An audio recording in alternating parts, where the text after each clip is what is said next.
I'm going to finish the rest of creation in Genesis. And I'm just going to give a very quick review as to where we were.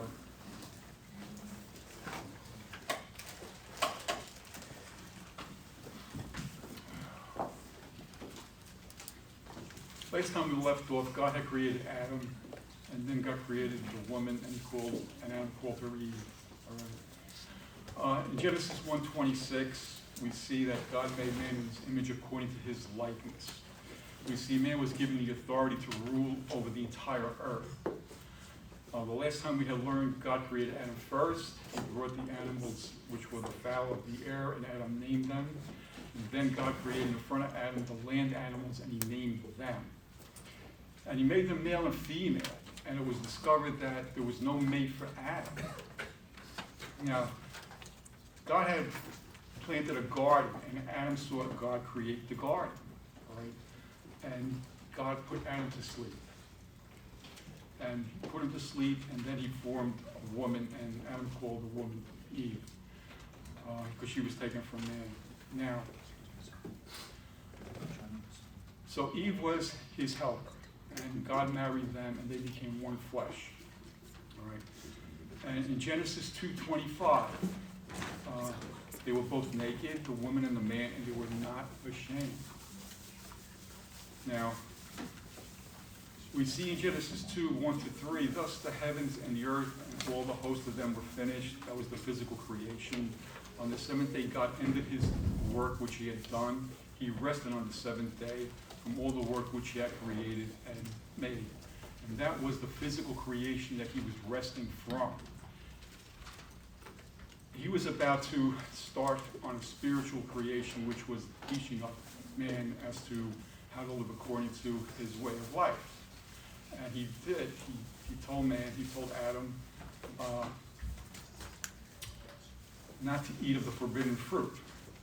Now, in Genesis 3:1,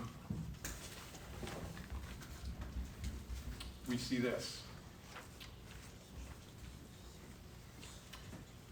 The place God gave Lucifer and now Satan to rule over, all right, which was the earth.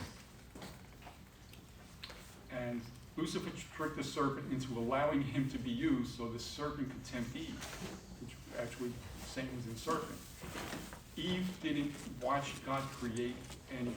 All right. Eve did not know that the animals could not talk. All right.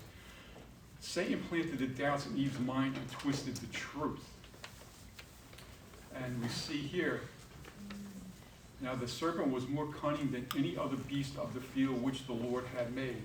All right. And he said to the woman, has God indeed said, you shall not eat of every tree of the garden? And the woman said to the serpent, we may eat the fruit of the trees of the garden, but not the fruit of the tree which is in the midst of the garden. God has said, you shall not eat it, nor shall you touch it, lest you die. Then the serpent said to the woman, all right, you will surely not die. For God knows that in that day you eat of it, your eyes will be open, and you will be like God, knowing good and evil. That was a half truth. They did know good and evil, but they were not going to be like God, because God is perfect.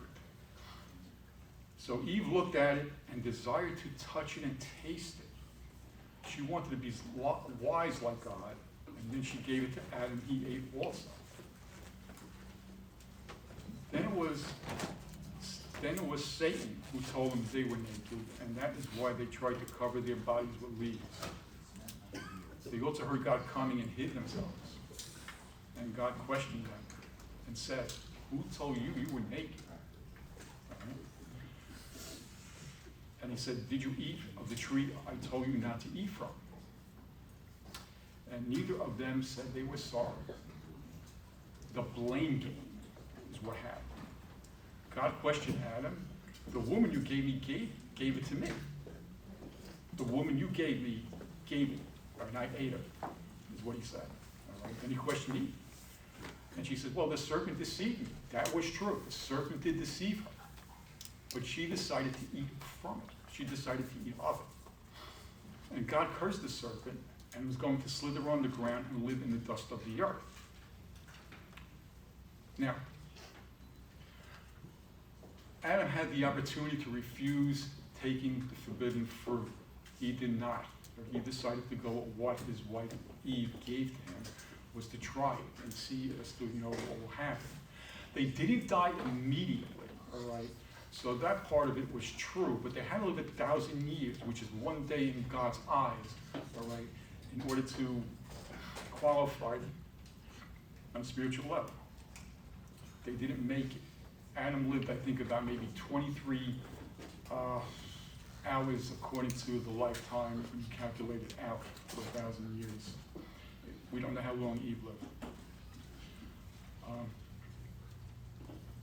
With this understanding, we know that the serpent, all right, was definitely cursed. Whatever means it had of going from place to place, it was now crawling on the ground. It was crawling on its belly. All right.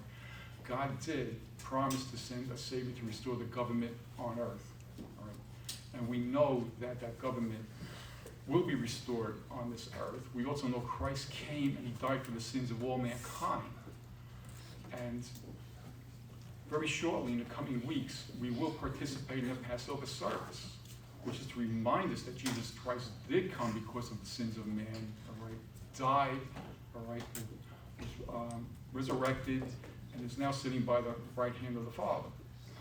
So what do we have to do, which is before us? We have to prepare our minds, our hearts, so when the day of Passover comes, we could be accounted worthy, all right, to take the Passover. We don't want to take it with the wrong attitude. We want to take it with the right attitude. We want to submit to God's will, and we want to be worthy to stand before both the Father and the Son. And so we come to the end of the week of creation. We see man did not really get the opportunity to even stay one more day in the Garden of Eden, because once they sinned, they were removed. God told them they were going to have to toil and keep the ground. He told Eve she was going to have childbirth. It was going to be painful for her. But nonetheless, we're here because God called us. We're his spiritual children, and we're to try to change our lives to be more like Christ.